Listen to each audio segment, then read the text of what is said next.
Aloha and welcome to the Here in Hawaii podcast, presented by Hawaii State Federal Credit Union. Today, we're hanging out with Kelly Hu, Kamehameha Schools grad and prolific Hollywood actor. Her long list of credits goes from Phineas and Ferb to The Scorpion King, and of course, Finding Ohana. But my wife always will know her as Mike Seaver's love interest on Growing Pains. A self-proclaimed tita, Kelly has been doing Hawaii proud on the national stage since 1985 when she was crowned Miss Teen USA. She's a lot of fun, and I hope you enjoy getting to know our homegrown superstar. Do you even eat cereal? I do. I just had some this morning. What kind? Granola, okay. Blueberry, the healthy kind stuff. Yeah. I wouldn't take you for like a Frosted Flakes type of... No, I don't think I've had Frosted Flakes since I was a child. I think decades. Yeah. I'm super, super healthy, so I don't do that kind of stuff. It works. Thank you. I figure if you're not going to work out, you got to eat healthy. But you definitely, I've seen you worked out for... I have. I go in spurts. Oh, for real? When I was on BMF and I knew that I had a sex scene coming up and I might have to possibly be naked, I was like, oh, I gotta work out. I gotta get my butt to lift and doing all this kind of stuff. And it was like crazy. And then I burn out. And then I'm like, okay, I'm done. I'm never gonna work out again.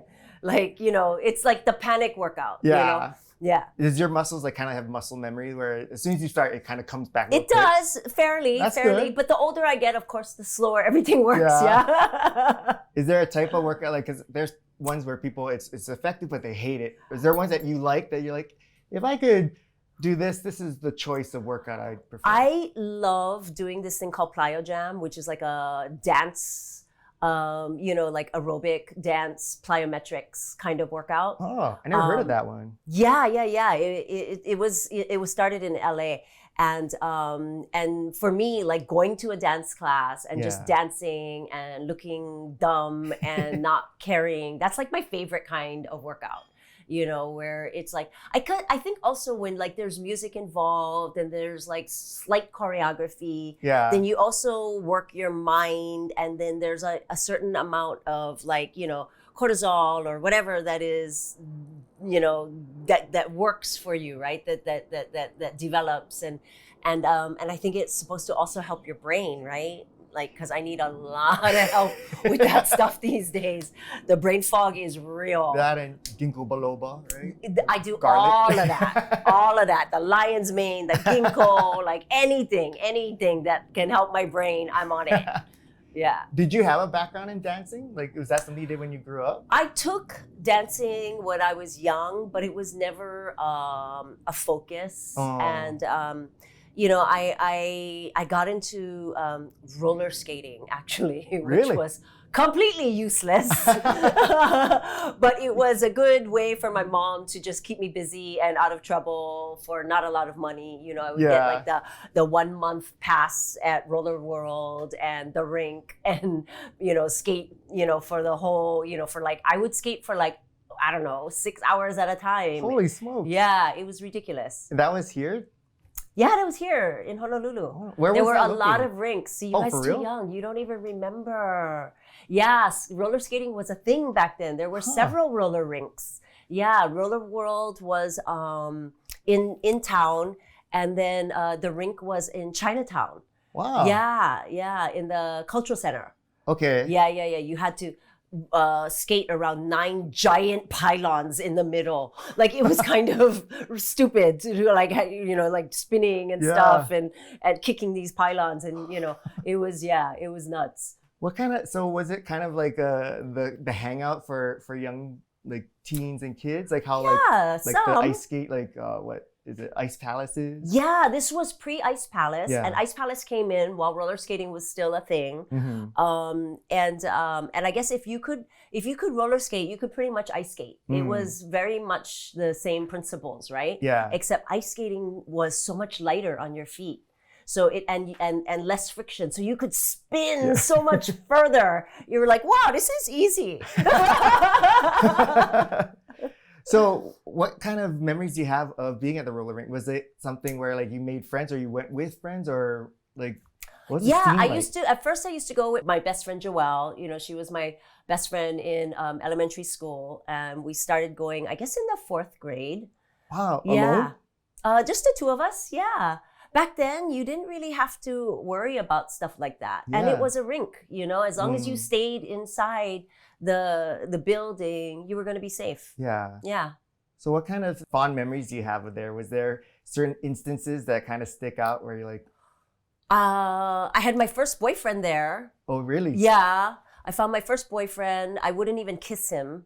I was so young. How did that come about? Was it that he asked you or? I think his friend might have asked me.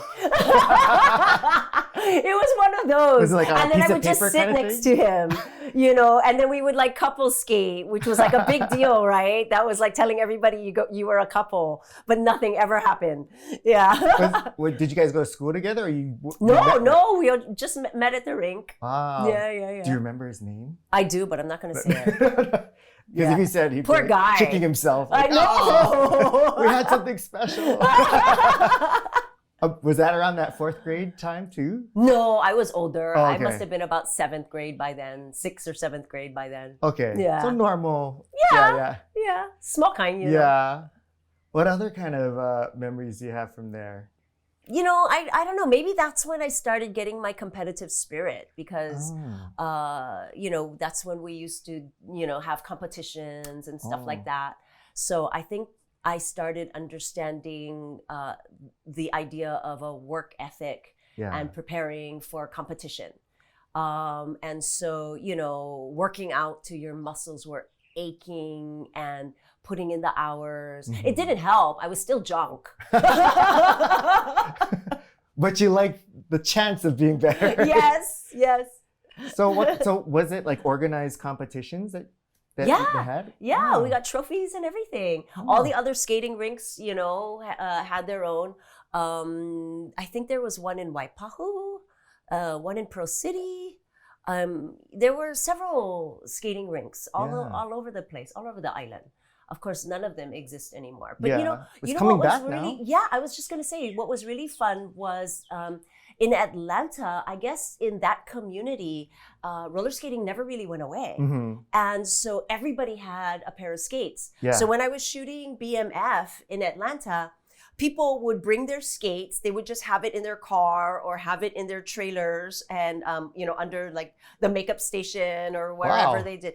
And like when we would be working in parking lots, they would put on music at lunchtime and people would be skating around. It No was really way. kind of cute. There would be a couple of days like that. And did you jump in on it? I never have skates. They wouldn't let you borrow stuff? There wasn't the itch? You didn't be like, Yeah, but you know, once you've done like all that competition, you don't want to use somebody else's like That's you know true. street skates. Yeah. It's just not the same. And there's no interest in picking it back up now that, because it seems like there's a lot of people picking back up skating. I see it on would the be TikTok. fun. I mean, I've done it, but you know, at my age, when you fall down, Oh. dangerous. Yeah, you break a hip. Yeah. And that's it. Yeah, we can't afford to lose you to injury right now. Yeah. It's bad enough if I have to do stunts. Yeah. It's like I'm not going to add to my danger zone. Did you have any like arch nemesis when you were in the competition? Not really. There was that one person where you're like, oh. Yeah. Not really. It was always friendly competition as far as I was concerned. So you said like that's where you think that you started getting this competitive nature. What was it about competition that you gravitated towards? Was it because of something that you saw in like growing up in your parents or family? Like, was there something that you could attach this like, oh, this is something that I feel connected to? You mean competition-wise? Yeah. You know, not at all. Nobody in my family, as far as I knew, was into any kind of competition. My mom might have done some bowling, Yeah. But that was about it. But my brother, we actually make fun of the fact that all he has as a trophy, I've got like tons of trophies from skating and pageants and, acting and all these kind of stuff. And I have, most of them still displayed. I actually just got rid of my Miss Teen USA trophy because it was just too big and rickety. But all he has is one little trophy from Cub Scouts. And I'm sure he appreciates you putting this on blast for everyone to know. So, yeah, I can always make fun of him for that, yeah. Does he still have it, though?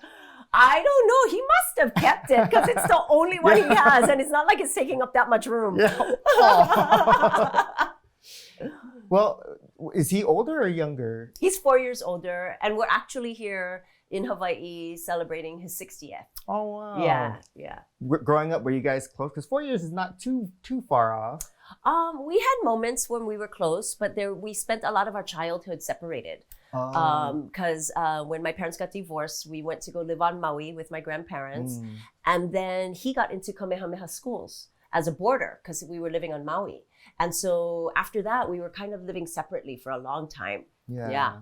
Was it something that you could understand as far as this concept of living in a, separated kind of household? Because for a lot of people, I think they can go, so many different ways. Yeah. I think my brother and we understood, that he was living in the dorms and he was going to school. And I kind of enjoyed being like an only child, just living with my mom and stuff. Yeah. Yeah, that's interesting because you kind of had the only child type of life while still having a brother. Yeah. What did you like about, you said you kind of liked having that only child life. What did you like about it? Because a lot of times they go like, oh, it's so lonely. Because I'm an only child. Oh, okay. And I grew up wanting so badly to have a Well, sibling. my mom, I guess because she felt bad, my mom always let my friend Joelle stay over. So, she was always at the house, sleeping over every weekend, sometimes even during the week, we did everything together. And so I never felt lonely, and then also maybe, I always had my classes, even though, my mom was a single mom struggling. She always made sure that I had like my dance classes and my roller skating and, whatever it was that I was into, she like kind of, supported. Yeah. Did you understand at that time that, it did take a lot of sacrifice on her part to provide for you? I did not. Yeah. I don't think I really realized until I was much older how hard she worked. Because I just felt like she was just always working. Yeah. And I guess you don't realize until you start making your own money. I mean, then again, I had my first job when I was 13. I had to lie about my age, yeah. What? I had my first job. But I guess you don't really realize until you're much older, like the sacrifices and what it really takes to raise a child. And I just thought, she liked working. She always had 3 jobs. She was always busy. She never wanted to just stay home and, watch TV or whatever. Mm-hmm. She was always working and figuring out like another side hustle and, saving up all her money. And she was really smart about learning about investments. So she was always like, reading about how to invest and investing in the stock market and then real estate. And then, so as a single mom, she really, hustled and now she and my stepdad have a great retirement. But it was, not for lack of work. Mm-hmm. She just really worked all the time. And I don't know if she worked because she had to or because she just liked it. Established in 1936, Hawaii State Federal Credit Union is one of Hawaii's largest credit unions with 14 locations across Maui and Oahu. They offer full-service financial solutions to meet your needs, everything from checking and savings to loans, credit cards, and more. And as a not-for-profit, Hawaii State Federal Credit Union is able to give back to their members in the form of better rates, lower fees, and innovative services. In fact, last year, they gave back nearly $19 million in share dividends to their members. And they also are strong believers in the power of building relationships and enriching lives, especially by giving back to the community. So whether it's through donation drives or by employees giving their time, the team at Hawaii State Federal Credit Union understands that small actions can have a big impact in the lives of others. So if you're looking for a place to bank that's always right by you, then you gotta look no further than Hawaii State Federal Credit Union. You can visit www.hawaiistatefcu.com or stop by any branch to join the HSFCU family today. Federally insured by NCUA. Hey, our friends over at City Mill want to send a big aloha to all the gardeners out there and let them know that from Sunday, August 11th through Saturday, September 7th, City Mill has their customer favorite Fox Farm Ocean Forest Plotting Soil on sale for just $19.99. And their newest Fox Farm products, the Cultivation Nation 2-Step Soluble Fertilizers, are both on sale for $14.99. And for you fans of true organic plant food, you can take 20% off selected true organic products, including ready-to-spray liquid lawn food. And if you need healthy for you plant garden supplies, you can check out City Mill at citymill.com. Now they want to let you know that prices are valid through September 7th, so go down there right now and get you your stuff. All right, let's go back to the show. Never talked to her about it? I do. Oh, I do. I know she just liked money. Is that the Chinese side? But now she gambles a lot, so maybe she don't like money that much. Well, she likes the idea of getting more. Yeah, that's true. The Yeah. idea, she understands that it's a losing battle. Yeah. You know, she just won a big jackpot recently, and I said, so is that gonna like make you about even? And she's like, oh no. Great, there goes my inheritance. Yeah. So she never actually, because my mom used to always like hammer home, like, you gotta appreciate because I work so hard. This is something that, you know, you don't deserve, you earn, all that kind of stuff. Your mom never kind of made that. She just provided for you and didn't really. She did. She would always say, you know, I work so hard, all the sacrifices I make. But as a kid, it doesn't really sink in, right? Mm-hmm. It's just like words, right? It's not until you're much older and you start getting to that point, that age where you sort of analyzing your life. And you know, my mom's 85 years old at this point. I moved to Las Vegas recently so I could be with them and help take care of them when, you know, the time comes that they can't really take care of themselves. As far, you know, right now, I'm very lucky that they are able to take care of themselves. But I think it's not until you're much older and you just start analyzing. See, I never had kids. So I guess if I had kids, maybe that's when it would have come, right? Mm-hmm. That's when you're like, oh, wow, my mom did so much. But yeah, I don't think I fully appreciated it until like, you know, I was well into my, you know, 40s and 50s. Oh, wow. Yeah. That late. Did you realize like there's something that kind of sparked that retrospective kind of looking at it? Did something happen that made you look back and go, oh, wait a second? I don't think it was just one thing. I think it was just more the process of aging and looking into, you know, at some point you're like, oh, I'm in the second half of my life now. You know, at some point you're like, this is, you know, what you kind of analyze. So like, how am I going to live this last part of my life? And it's only going to get more difficult from here on out, right? Yeah. As far as physically. With health and, you know, whatever. You try to make it last as long or plateau as long as possible. But at some point, there's a decline and there's nothing you can really do about it. And so I think once you realize that, you start analyzing, you know, the things, the gifts that you've had and you know, what people have done for you in the past. And I have been so fortunate in my life that I have so many people to be grateful to, you know, who have contributed to, you know, where I am today. I mean, a whole state of people who have supported me through my career, you know, down to, of course, my mom and of course, all these people on the mainland who have helped me. I mean, it's just endless. How did it come to you, the feeling of being supported by your home state?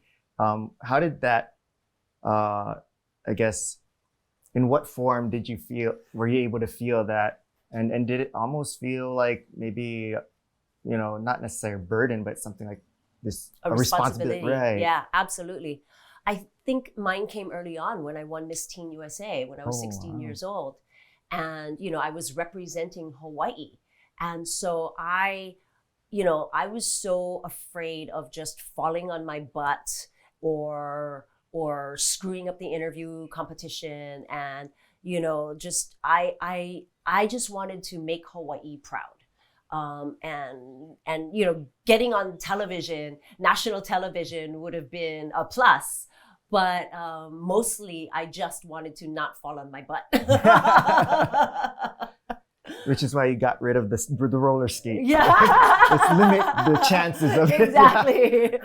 But then, all throughout my career, I've had the support of Hawaii and really the whole Asian community. I didn't realize until much later in life that I wasn't just representing Hawaii.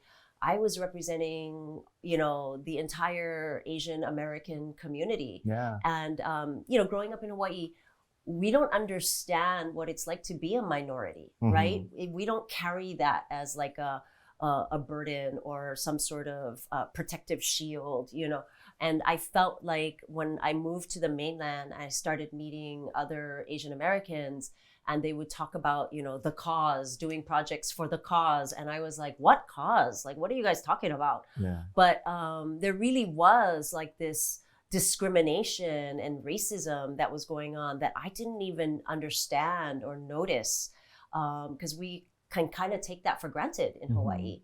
And I think, growing up Asian in Hawaii kind of made such a difference in the way that I was able to navigate through the business and just through life.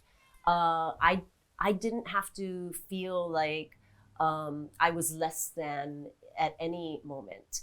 I always felt like I was unique, and that being Asian or being Native was a sense of pride and gave me an edge because people would remember me and help me. It would help me stand apart from everybody else who was trying to vie for the same kind of recognition or competition or whatever it was that I was in. Yeah, it's interesting that you took that route, and it would have been easy for you to say, let me go back to where I'm comfortable. But it seems like you actually leaned into the discomfort and made it a positive for you.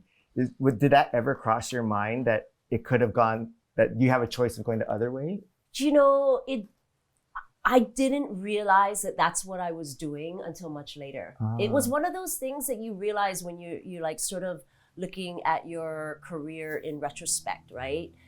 And like what made it different, or why was I successful? Why was I one of the 4% in this business who was even able to make a living wage? I just feel like I was just trying to get by and have a career and pounding the pavement and doing the best I could like everybody else. Yeah. And it wasn't as though I was like I don't think I would have been able to analyze it until after the fact. Yeah. Yeah.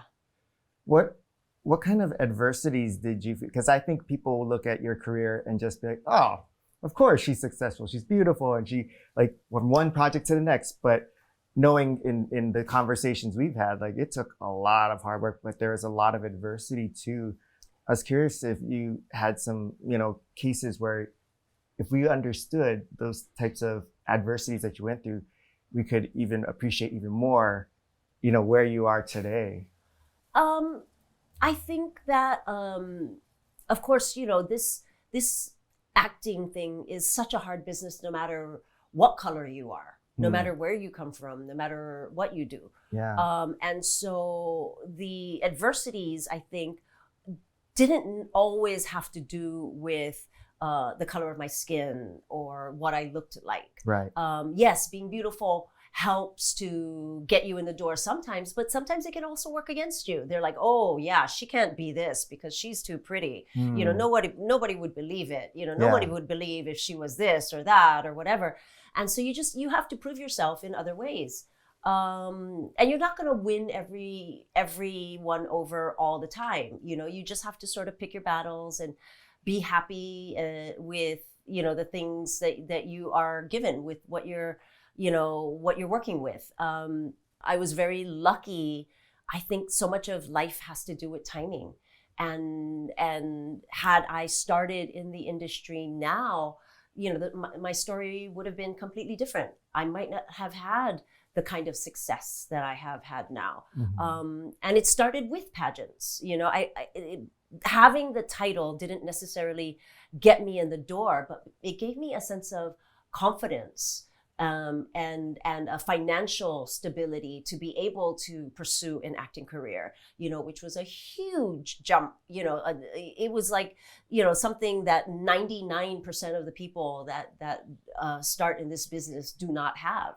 And I always had the support of the state and the entire Asian community in the United States without even realizing it. And it wasn't until I was older that I realized how important that was, you know, and people would come to me and say how proud they were, you know, that I represented Hawaii or that I represented the Asian community or whatever. But I didn't really understand it because it wasn't something that I was doing for the community. And if anything, it gave me more of a sense of responsibility, like, oh, geez, I can't mess up because it's not just me. I have to be better than everybody else. I have to, you know, be more perfect. I cannot get in trouble because I'm representing, you know, so many other people and there's so few of us that if I get in trouble, then that's like, you know, who else is out there? So yeah, I mean, there was kind of a little bit of a burden that comes with it, but, you know, also the support that one gets is unparalleled. You know, I wish that everybody who is in the arts or anything where they have, you know, some like sort of recognition from outside, you know, gets to understand or gets to one day know what it's like to be supported by an entire community. Because I realize how special that is and how powerful that can be. What is that like? Because, you know, obviously I don't know what that feels like because I'm not in that position. But how does it? Not yet, or maybe you kind of are, you know, and you just don't realize it. Well, but how does it show up for you? Like when you feel it, what is it?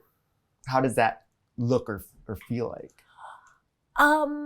I think it's more when, like, you know, I'm just walking in the mall or something and somebody comes up to me and asks me for an autograph or a photo, and then people will literally come out and say it. And, you know, I've been watching you since you were Miss Teen, or I've been watching you since Growing Pains or whatever, and I'm such a fan, or, you know, thank you so much. And it's, you know, people also that look like us, right? That look like me, when they say that, you know, oh, thank you so much for representing, they'll literally come out and say it.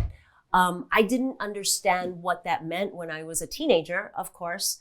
You know, when I won Miss Teen, it wasn't as though I was doing it for the Asian cause, because I didn't realize there was a cause to be doing it anything for at that age. I was just literally trying not to fall on my butt.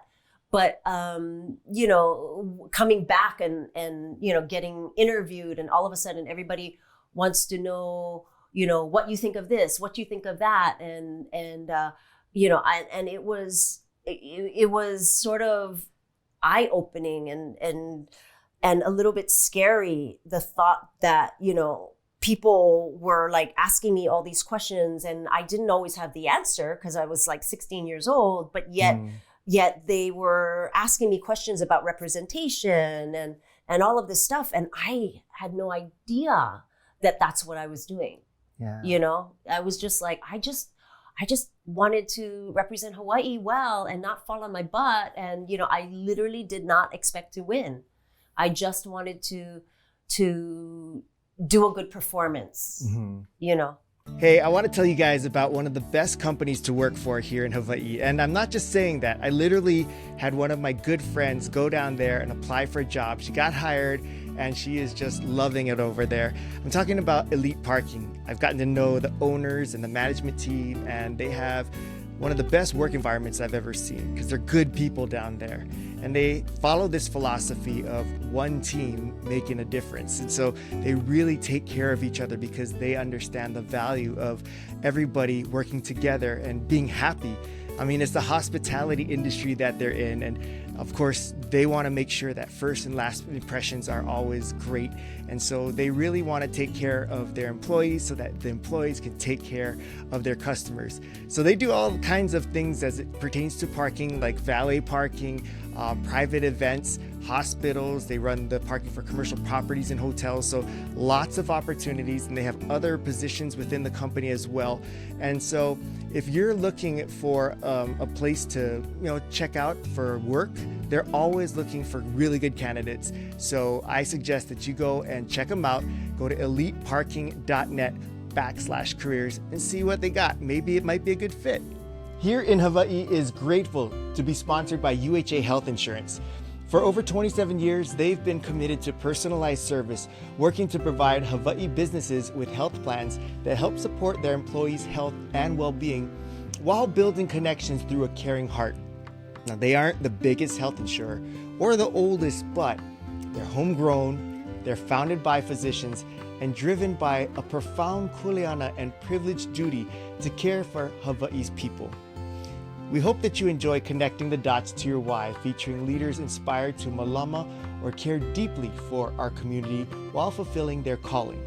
UHA Health Insurance, your local insurer, offering quality medical, drug, and vision plans to Hawaii employers. Join them at uhahealth.com/HIH. And then as you got into, your career and you became successful, it always seemed like you still made it a priority to make sure that everyone knew that you were from Hawaii. Of course. You represent and come back and things. For someone who, sought out success on the continent, why was it so important for you to still stay connected, to your roots here, and for people to know that you're representing Hawaii? Well, I feel like, first of all, my parents were still living here. Oh, okay. So I was always coming back. Mm-hmm. And Hawaii is always going to be my home, no matter how far I live. Even if I live, on the other side of the globe, Hawaii is always going to be my home and where I consider, my roots. And I have to say, when my parents, uprooted and moved to Vegas, there was a part of me like that felt like my heart was kind of getting ripped out, because I always felt like coming home to Hawaii to visit my parents was like, my home base. Yeah. Right. And it makes me so tearful just to think about it. One of my best friends who still lives on island, of course, she knew that that's how I was feeling. And when my parents left, she said, I want you to know that you always have a home here. You always have a bedroom to come home to. You always can come and stay here with us. And you don't have to feel like you've been uprooted. And it means so much to have such good friends like that just know you, that just know what you're thinking. You don't even have to say it, and they're there for you, right? Was it helpful? Do you still feel like, even though you felt at that time that you're uprooted, that she's right, that you're still here? Yeah. I just stayed with her like on the first 4 or 5 days on my trip. And we're always going to be close. We're always going to have, that special bond. It's like, how we say ohana is who you make it, right? It's, family is chosen sometimes. Yeah.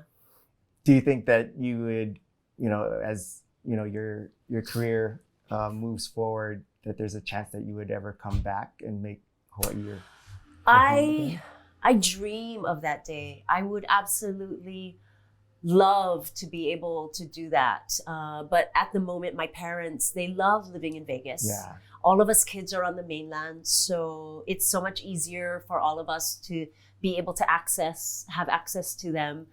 Especially, my brother being on the East Coast, it's so hard for him to come to Hawaii, if he needs to come and see my parents. And we're in Vegas, so it's almost like the ninth island, right? Everybody calls it the ninth island. So it's as close to being home as we can get without actually being home, right? And I have to say, there's so much aloha there. When I first moved in with all my moving trucks, I had 2 moving trucks come to Vegas, with all my stuff. I only had a 2-bedroom apartment. I don't know how the heck I had filled like 2 moving trucks, but I did. But the day that my trucks came, I had 5 classmates from Kamehameha come to meet the trucks to help me unload. Wow. Without me even asking.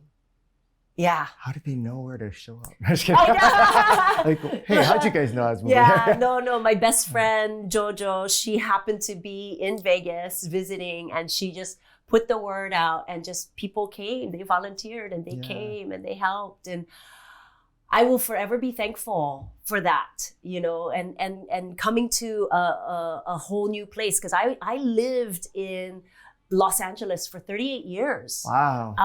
And so, getting out of Los Angeles, uprooting myself once again, felt like another tearing away of the heart. Yeah. But having a built-in community, instantly just made it feel so much easier and made the transition so much easier. And then also feeling like there was more of a connection to Hawaii in Las Vegas than I ever had in Los Angeles. Even though I had lots of friends from Hawaii and Los Angeles, just that instant support just made me feel like, wow, I can do this. Yeah. Yeah. It almost sounds like, the old adage of, aloha is always within you, Hawaii is always within you. Yes. It feels like the way you describe this is like, no matter where you go, you still feel that. Yeah. That you get to experience that, right? Yeah. And I know I'm so lucky, because not everybody gets to have that. Very, very few of us, I think, get to experience that, the aloha,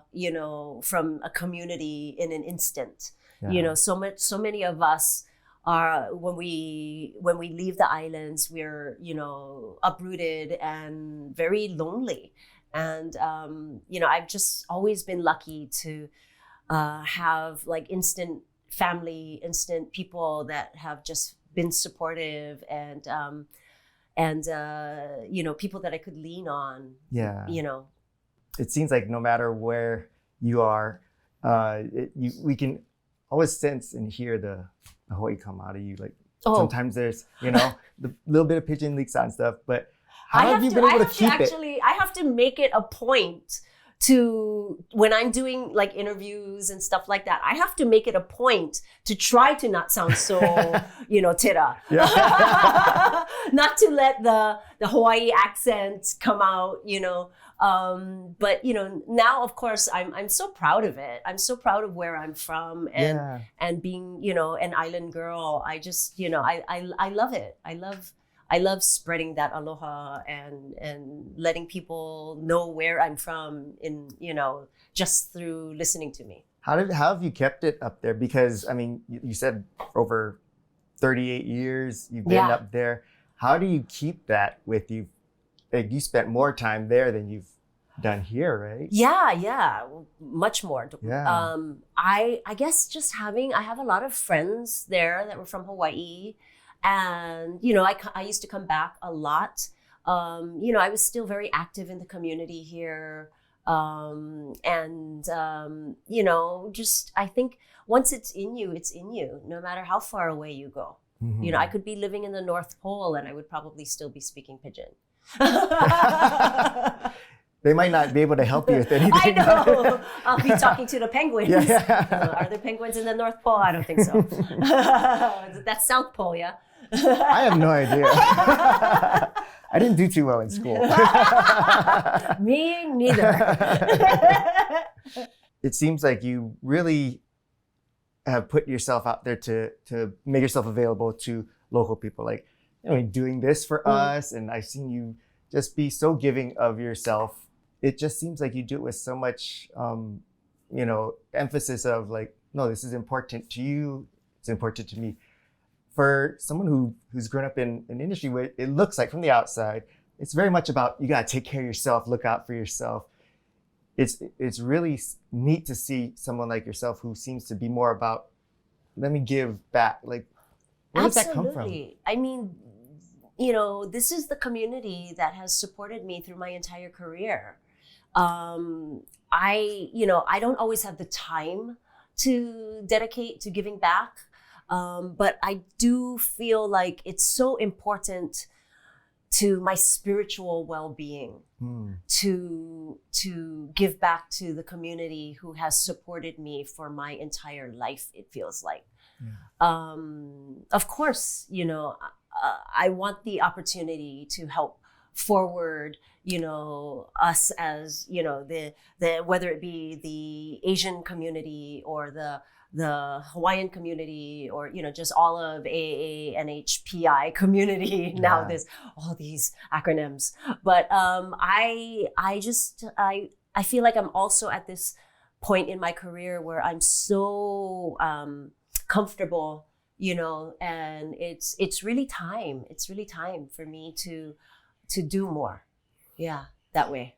Is it ever scary to know that you kind of have this responsibility on your shoulder to not only represent a whole state, but a community of people, as you said, Asians, Pacific Islanders? I guess sometimes. I think when it's scary for the community is when there's like a project coming out, like a Asian project, like a Crazy Rich Asians or something like that. And you're like, God, I hope this does well. Because even though I'm not in it, I'm like, this reflects on the whole community, right? If a project like that doesn't do well, then the powers that be who finance these projects, these studios and stuff are like, well, Asian projects don't sell. So, that's it. We've proven that. And they're moving on to something else. So it's so important for us, right, to support each other and to get these projects to make the numbers at the box office, because when they don't do well, then our entire community suffers, and these projects don't get to see the light of day anymore. So yeah, it's not, the burden is not just on me, it's on everybody. It's on our entire community in this industry. A lot of people here in the islands, we recognize you and identify you as, the successful Hollywood actress, and it takes up so much of your life. But how else do you define yourself as far as for your best friends? Like, how do they know you guys? Like, what is Kelly to them? Because you're not an actress to them, right? Yeah. I am such a titta. I really am. I'm loud and I'm, obnoxious sometimes, and my friends are what has really gotten me through some of the darkest days. They're the ones who I turn to when I feel like I can't trust anybody else. And it's always funny, but when I tell people this, people are often surprised that my darkest days have always been my most successful times in my career. And I think it's because when you are doing really well in this kind of career, there's such a microscope that's put on you, and you're looked at with a different lens, and it's just like every little thing counts. And I feel sometimes like it's so hard to live up to all of that. And then you're surrounded suddenly with people who are just worried about, keeping their 10% or 5% or whatever it is that they're getting. And they don't really tell you what's really going on. They just want to make you happy and be yes men. And we have to be so careful about surrounding ourselves with people who are just there to say yes and you're so great and blowing smoke up your ass, because then you don't know what the real temperature is out there. Yeah. You don't know what's really going on. And, sometimes you feel like your own team is talking with each other and trying to manipulate you into doing things instead of just having the conversation with you. And that's when your friends are so important. That's when your friends are like, there to tell you what's real. Like, oh, you cannot leave the house looking like that. You cannot walk the red carpet with that hair thing going on. Or, I've had that literally happen where I've had to bring in like my best friend in a moment where I felt like there was nobody around that was real, that was there to really support me, that they were just there to tell me how great I was and how, wonderful. And, it's just all the things that they think you want to hear, as opposed to telling you what needs to be heard. Yeah. And, real friends will tell you what needs to be heard in a loving, supportive way that makes you understand, okay, that has to change. I'm not doing that right. Or, oh, maybe I should not have said something like that. Or, that might not have been taken very well. Sometimes you just need that outside view to understand what's really going on. And has that played a part in how you carry yourself with not only your friends, but with people in the industry that aren't giving you that authenticity? 100%. Yeah. 100%.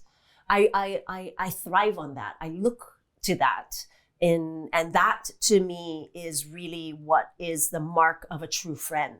Of course you want to have the friends that, make you laugh and you have fun with and all that kind of stuff too.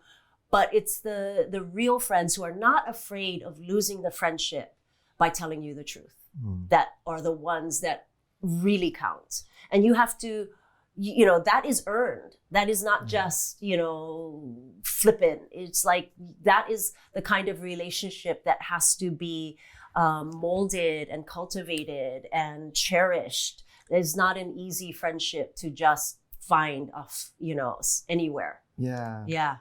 Would you say that there's people who are wanting to follow in your footsteps and become successful, and it doesn't even necessarily have to be in Hollywood, but there's so much of this belief of, you gotta eat crap sometimes and kiss up to the right people and stuff to make your way. But in hearing your story and your perspective, it's almost like, no, you stuck to being authentic and who you were, and it still worked out for you, right? Yeah, I mean, I've gone through my ups and downs. I'm not perfect by any means. I've had moments where, my friends have literally had to do interventions and be like, excuse me, miss, but remember that time when you said, if I ever got too big for my britches, that, come kick me in my ass. Well, we're kicking you in your ass, How did that feel when that happened? Were you receptive to it, or? At first I wasn't. I was shocked. Really? I was like, what? What are you talking about? Yeah. But, you have to understand that your real friends are there to do that for you. And you have to be open to it. You of course you don't want the kind of friends who are going to try to manipulate you or push their weight around just because they can. You have to know who your friends really are. And these are friends that I've had since childhood. So they have no reason to be, doing that kind of thing out of, power or, whatever, for jealousy or whatever reason. I've always had friends that have been so supportive from the very beginning. I mean, I'm so lucky that way that I've just had the best friends who have been there since I was a kid. And I know that is not the reality for, most people. A lot of people in, that I know, that I've come across in LA, they don't know anybody that they grew up with because Right. they move away and then they don't keep in contact with those friends, or maybe they find them later on Facebook 20 years later or something like that, but they haven't had that consistent friendship, you know. And I think maybe us people in Hawaii who have grown up here, that for us is like really important, right? To have that kind of consistency with our friends and having that sort of chosen ohana around us. Yeah. Hey, aloha to all of our gardeners out there. You know, it's late summer and our friends over at City Mill, they take pest control really seriously. So they got some really special deals going on right now. In fact, you can get Stick-A-Fly Trap or Stick-'em Rat and Mouse Glue Traps, your choice, now only $5.99. And if you haven't heard of this, they also have this Cutter Backyard Insect Fogger. It kills mosquitoes on contact, and it's, while supplies last, only $7.98. And if you are one of the more organic gardeners out there, you can check out cold pressed neem oil. It's approved for organic gardening to control pests. It's a special buy price at $12.98. So if you're looking for effective pest control, then I suggest you go check out our friends at City Mill and citymill.com. Hey, I wanted to take a quick second to acknowledge and mahalo one of our great sponsors here on the show, and that's Aloha Care. They're a nonprofit health plan, and they've been a really great partner for us in supporting the show. So please support them by going to their website and learning more about them at alohacare.org. All right, now back to the show. When you got emotional earlier about recounting your parents moving, why was it so emotional, and why is it still so emotional for you? I think because the relationship is so deep, you know, and the getting uprooted out of Hawaii, even though I hadn't lived in Hawaii for like, you know, over 30 years at that point, you know, that my parents had left here. Yeah. Hawaii is still my home, and I always associated it with my parents being here. You know, that was so much a part of my identity, right? Of my parents still being in Hawaii and Hawaii still being my home. And I felt like that was my connection to Hawaii. And then, you know, to have that connection severed like that, you know, in my brain, it was like, you know, that was like such a huge artery being cut. But, you know, my friend just reminded me that that's not the case, that, you know, that I still have my ohana here. And it's not, you know, just my parents, it's all the other people who have been supporting me through my life. That's my ohana. Do you think in a way that it actually strengthened your ties here because of that? I mean, at the time it felt like it was weakening it. Yeah. But do you think maybe now in retrospect it's strengthened it? I think so. And I think what also has strengthened the ties was reconnecting with all of like the classmates and the people that are from Hawaii in Las Vegas, in, you know, in my new home. Just realizing how important that was to have Hawaiians around me. You know, the people that I've grown up with, and even if a lot of my school time was negative feeling, you know, like getting bullied and whatnot, you know, I think a lot of us hopefully have grown out of that, and now it's a different kind of connection, a much more grown up and deeper, more intellectual kind of connection. Yeah. It's interesting you brought up bullying. I forgot we talked about that before. Does that still, like, they talk about, and I'm learning now more so, you know, childhood trauma plays such a huge role. Yeah. Especially as you're an adult, because you think, oh, it's the past, shouldn't bother me. And so you don't deal with it. Does that experience of being bullied in school still have an effect on you now? I mean, I guess it really helped to form who I am, right? In a really positive way. Because I was able to come out, you know, a better person because of it. Just stronger, more strong-willed and thick-skinned. And I think that really came in handy in this business, you know? I don't think you can really be a sensitive person to rejection and things like that. If you're an actor trying to, make it in this industry, you really do have to be thick-skinned, because there's so much that is not in your control that is really just part of the business. And you have to understand that it has more often than not, it has nothing to do with you as a person. And so, yeah, I think, having gone through those experiences just really helped me, thicken up and get tough and not care so much about what other people think. And at the same time, I feel like you do care about the people that value it, that are of the importance to you. You do care what they think, right? I do. Those are the only people that matter, right? Yeah. The ones who have been there and are supportive of you, and you can tell when there are people who are like only supporting you because you are a celebrity in their eyes, but. It's and that's nice as well. I'm not gonna put that down, because that's also a part of what we do. But the people who have truly been there and support you and see you as a human being before any of this stuff came around, that to me, those are the friendships to me that are the most valuable. I mean, not to say that I cannot develop a friendship now because of finding success, that is just as deep and fulfilling. But those are the ones that I value the most, because, those are the ones that are like, you cannot cultivate the past. You cannot make that kind of thing now, because, it's just, it's hard for people to not see you in the current light of the success.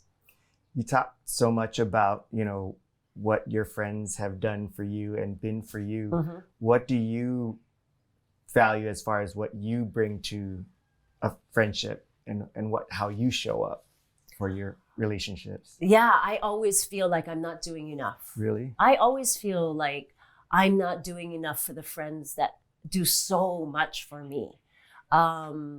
Even to the point where like this girlfriend of mine who was like watching our dogs while we were away here celebrating my brother's birthday, she's like, "Oh, I've washed the sheets and, I'll come pick you up at, midnight." And I'm like, "No, you've already done too much." It's like, I don't even know how I can repay you. But, that's just the aloha spirit. I just feel like there's not enough that I can do to these friends, for these friends who have been there for me all my life. I try to do as much as I can, even as far as like, helping their kids, maybe give them introductions to people who I think, who could help them with internships, or, giving them experiences for, future work endeavors, or, just answering questions about, whatever it is that they want to know. I feel like I just can't be enough of that friend that, that just gives back. It's invaluable. But it's like the Asian guilt is so strong, right? Yeah. You always feel like you have to match value for value. Yeah. And it's impossible. Yeah. It's impossible. I don't even know how to give back the way that my friends have given to me. Yeah. I suffer from the same things too. I mean, of course, I'm on a different level than you, but I always feel that way, that I'm not as available. Yeah. But in hearing you say it, it's almost interesting that, I'm on the outside looking in at hearing what I feel from someone else. Mm-hmm. And the thought that came to me was, it isn't necessarily the actions that you can do to give back. It's almost like I could hear them saying, just to feel the positive energy, knowing that you have joy, and that's what gives them, that's what fuels them. So they're putting into you the way that they can support you to get that, and that's what fills their heart is seeing you do what you're doing and bringing them hope that so. joy. I Yeah. hope so. And I know they understand how grateful I am. Because I'm very open with my friends, I get to have like such great deep conversation with my friends. So yeah, I know they understand just how much, gratitude I have. Well, as we come to a close here, thank you so much for your time. But Thank you. you're so early, throughout your career, you've been so driven, work hard, had goals.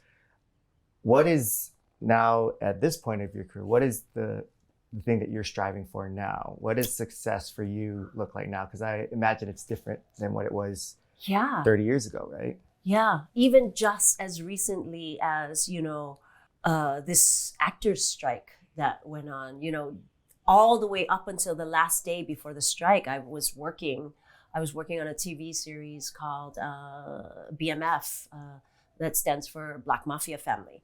And then the strike happened and it lasted for so long. And then when the strike ended, everybody thought, okay, work's gonna start up again and everything's gonna get back to normal and we're gonna be filming. But it has not happened. I've literally only had 3 auditions since the strike, which means I have not worked on camera for an entire year at this point. So I really have no idea of what my future is looking like. But lucky for me, thanks to a mother who was very smart financially, like I was talking about earlier, she really made me save and invest. And so I am financially okay, even if it all comes to a close without me wanting it this way. Right now, I'll be okay, but I know that there's a lot of people who are losing their homes and, are having to move away and find other jobs and, just uprooting themselves and having to start all over in this crazy business. Yeah. And it's really hard even for new people to be coming in right now. I can't imagine trying to come into a business that has completely dried up at the moment, where there are people with decades of experience trying to look for work. Somebody who has no experience coming in doesn't stand a chance at the moment. So I feel like, I just have to sort of stay open to whatever this universe has, planned for me, whether it be more work or maybe a shift in focus. But whatever it is, I know I'm going to be okay. Yeah. I don't worry about my future. I just I'm actually really grateful for this time that I got to use all of this time to move to Las Vegas, to be near my parents, to have more time with them, and be able to have that choice even. That's beautiful. It's almost like it happened for that purpose. Yeah, it really feels like the whole industry stopped just for me. So good for you. Sorry, guys. Sorry, everybody. No, but I guess I've made the best of it, and not doing it consciously. Of course, it all just sort of fell into place. Yeah. Is there anything that you would want to say that we didn't talk about, or that you'd want anyone watching this, whether it's local families or young local Keiki looking up to you? Yeah, I mean, I don't want to discourage young people from pursuing a career in this business, although it's really, really difficult right now. But I do want to encourage, especially Native Hawaiians, to really study and cultivate their acting, their craft, and be prepared, because these opportunities are going to come fast when they do come. And I hope to see more Native Hawaiians more, Pacific Islanders on screen and behind the camera, and just being really a part of our industry. And so there's all kinds of programs like ICANN where they can join and learn and practice and meet other people, network. So I encourage people to really do that, and hopefully there will be another generation of Native Hawaiians that I can look forward to watching on screen and be so proud of. Well, I love that, for you, that you care so much about the success of others.